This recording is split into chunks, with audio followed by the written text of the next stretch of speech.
is in a hard time right now. But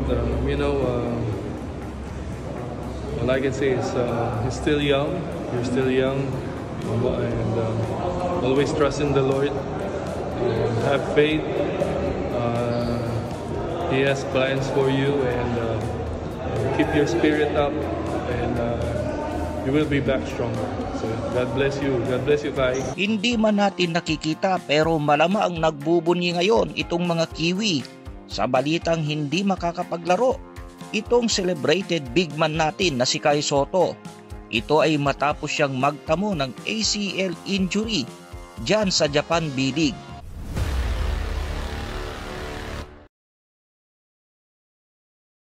Bagamat malakas-lakas pa rin naman ang lineup ng ating Gilas Pilipinas para sa paparating na February window ng FIBA Asia Cup Qualifier, pero malaking kawalan at dagok pa rin sa ating national team ang pansamantalang pagkawala nitong si Kai Sotto. Gaya kasi ng alam ng lahat, liban dito kay Noy P. Justin Brownlee, ay itong si Kai Sotto ang pangunahin talagang iniinda ng mga nakalaban ng Gilas Pilipinas sa nagdaang international tournaments nila, kung saan karamihan sa mga laban na ito ay naipanalo ng ating national team. Kaya naman malamang ay nagdidiwa ngayon ang mga fans naman nitong national team ng New Zealand dahil nga na-injury itong si Kai Sotto.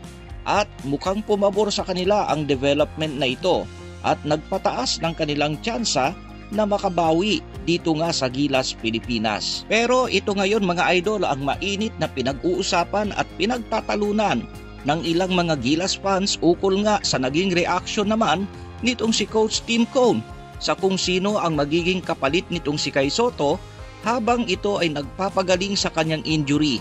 Sa isang pahayag ay sinabi at kinumpirma nitong si Coach Tim Cone mismo na ito ngang si Japet Aguilar muna ang magiging kapalit sa pwesto nitong si Kai. Bagay na inalmahan ng ilang mga Gilas fans. Well, that's why we have Japet. Japet is there to replace any of the bigs that we have. And if you can tell me there's another big out there that equates to Japet's size and ability, then I'll be happy to look at him. Who's eligible and who has some experience. Para kasi sa iba ay matanda na itong si Japet at sa tingin nila ay baka hindi ito magampanan ng maayos kung ano ang naging performance noon nitong si Kai Sotto. Well, so far ay walang naging tugon dito si Coach Tim Cone.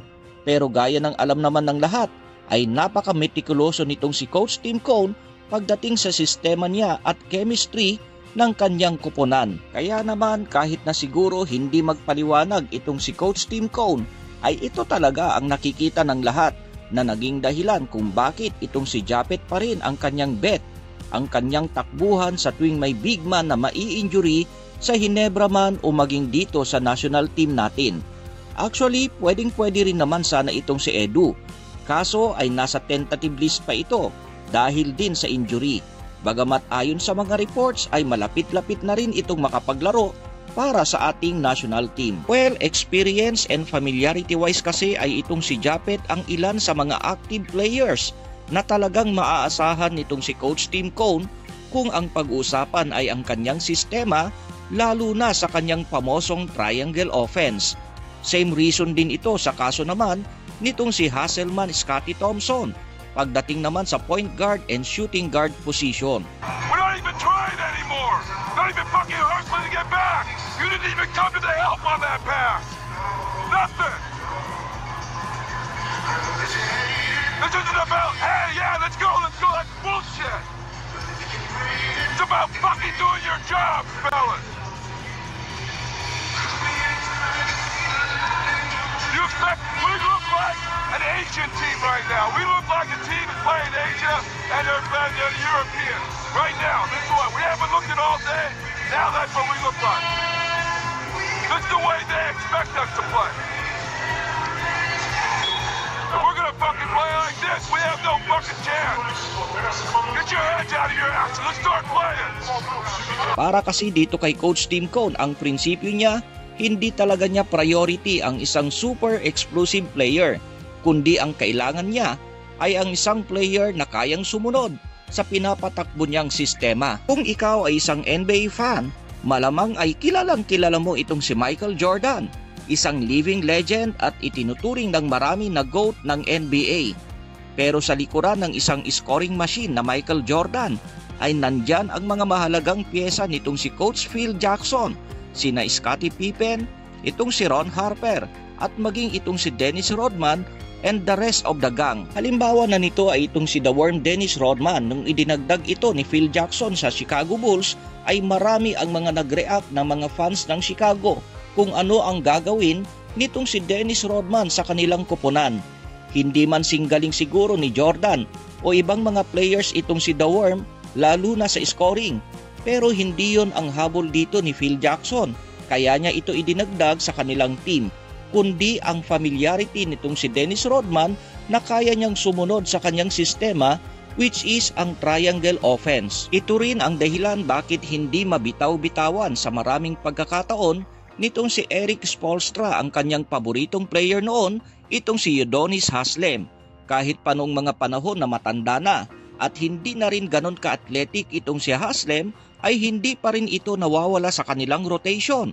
Mahalaga kasi sa ganitong mga coaches ang experience at familiarity sa kanilang pinapatakbong sistema sa loob ng kanilang team. Well, kaya natin nabanggit ang mga ito ay para makita din ng ilang mga Gilas fans ang side nitong si Coach Tim Cone, kung bakit nga sa kabila ng pagtutol ng marami ay hindi pa rin nawawala sa kanyang rotation itong si Japet Aguilar.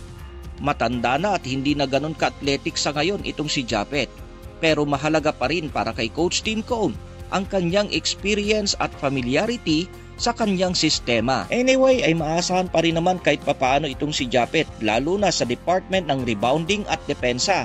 Pero higit sa lahat na dahilan kung bakit itong si Japet na lang ang gagawing kapalit nitong si Kai Sotto ay dahil kapos na rin sa panahon itong ating national team, dahil ang next na laban nila dito nga sa mga Kiwi ay sa darating na February na.